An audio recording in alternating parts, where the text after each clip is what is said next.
Today, we're tearing open a fascinating cold case to investigate the historical and scientific evidence surrounding ancient giants. We really want to answer three massive questions. Is the idea that giants existed supported by the historical record? Does modern science support their existence, perhaps continuing today as the cryptid we call Bigfoot? And ultimately, can these ancient giants actually be proven true or false? We are looking strictly at the historical archives, the fossil records, and the hard scientific data to see what's actually out there.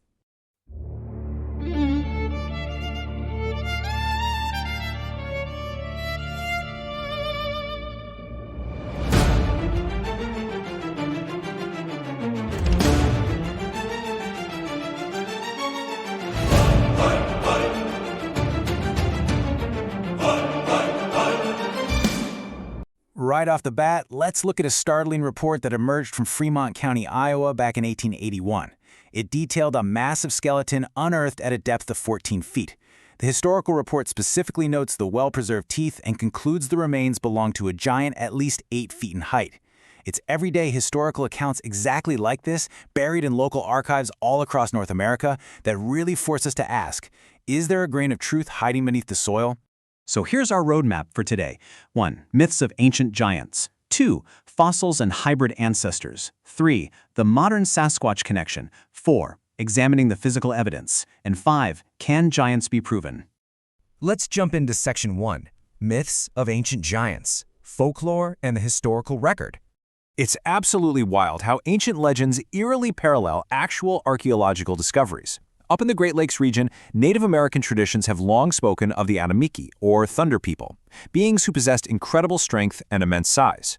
Well, fast forward to the 19th century, and Euro-American settlers started excavating ancient earthen burial mounds, documenting the discovery of skeletons measuring a staggering 7 to 8 feet tall. We're looking at a striking convergence here between deep cultural memory and physical excavation.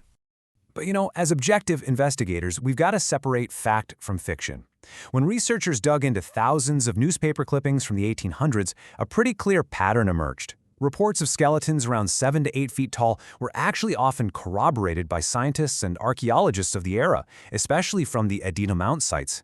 But those sensational tales of 10, 12, or even 14-foot giants, those were almost always 19th century hoaxes, or just wild exaggerations meant to sell newspapers.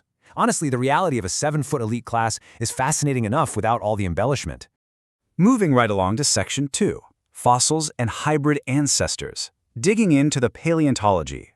Okay, when we start hunting for scientific evidence, a crucial piece of the puzzle is the Denisovans. They were an ancient human cousin, and their enormous recovered molars hint at a population of very, very large individuals. The Denisovans ranged all across Asia and Siberia.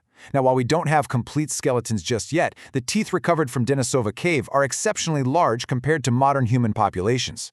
As paleoanthropologists will tell you, unusually big teeth frequently belong to unusually big individuals. This completely opens the door to the scientifically backed idea that archaic human species carried genetics for massive stature. We also absolutely must factor in Gigantopithecus. This is a scientifically verified giant ape that some researchers believe could literally be the ancient forefather of modern cryptids. This was a genus of massive primates living in Asia during the Pleistocene epoch. While mainstream science views them as extinct evolutionary cousins to orangutans, some researchers have hypothesized that relic populations might have actually migrated across the Bering Land Bridge, perhaps evolving into the anomalous giant primates reported in North America today. Tracing early hominid migrations really shows how they could have theoretically migrated and hybridized over millennia. We start way back in the Pleistocene with Gigantopithecus and Denisovans roaming Asia. Then, around 15,000 years ago, genetic data suggests some highly complex migrations and theorized hybridization events between different hominin groups entering the Americas. By 1200 BCE, we see the rise of the North American Adena mound builders, and their excavated burial mounds have actually yielded the remains of individuals with pronounced giant statures, potentially the descendants of these ancient genetic lineages. Let's shift gears to Section 3, the modern Sasquatch connection, from myth to cryptid. Now, there is a vast, and I mean vast, difference between the terrifying giants of original Native American lore and the gentle, forest-dwelling Bigfoot we usually picture today. It's a really common mistake to just lump all giant myths into one tidy box. Many ancient Eastern North American legends describe fearsome, cannibalistic wizards covered in stone armor. In stark contrast, modern sightings of Sasquatch in the Pacific Northwest generally describe an elusive, bipedal creature that mostly just avoids humans. The ancient ogre and the modern cryptid are two completely different profiles. The modern search for these creatures truly crystallized with a real game-changer, the famous 1967 Patterson-Gimlin film. Shot in Northern California, this short clip captured what appears to be a massive, hair-covered biped walking away into the forest. Despite decades of intense, rigorous scrutiny, it remains an unparalleled piece of visual data. It literally forced the conversation out of folklore and squarely into the realm of hominology, which is the search for undocumented primates. Which brings us to Section 4, examining the physical evidence, the detective work. When we weigh the physical evidence side by side, a truly surprising reality emerges. Footprint casts are actually considered much stronger scientific proof than hair or DNA. You'd naturally think DNA is the ultimate proof, right? But without a known reference sample of a Bigfoot, any unknown DNA just comes back as unidentified. Hair samples face the exact same issue. Under a microscope, they often look virtually indistinguishable from human hair. But footprints? Plaster casts preserve dynamic anatomical data that is incredibly difficult to forge. When experts drill down into specific footprint casts, it reveals some incredibly unique biological mechanisms. Experts like physical anthropologist Dr. Jeff Mildrum and fingerprint analyst Jimmy Chilcutt have studied hundreds of these casts. They've found anatomical features like a mid-tarsal break, which allows for a compliant, flexible walk that is very different from our rigid human arch. Even more astounding, casts formed in fine mud actually show dermatoglyphics, skin ridges, and these ridges are twice as wide as human samples, plus they flow longitudinally down the foot whereas human ridges flow across. This isn't just a footprint, this is forensic-level data. But we also see deep polarization in DNA research. On one side, you have Dr. Melba Ketchum, who claimed to have sequenced DNA proving Sasquatch is a 15,000-year-old hybrid of modern humans and an unknown primate, though it's worth noting her study faced heavy criticism regarding peer review. On the flip side, Professor Brian Sykes at Oxford University led a globally recognized, highly transparent project to test anomalous hair samples. His approach was simply to build a rigorous genetic database, without leaping to any sensational conclusions. The absolute core of our investigation is captured perfectly by Professor Sykes.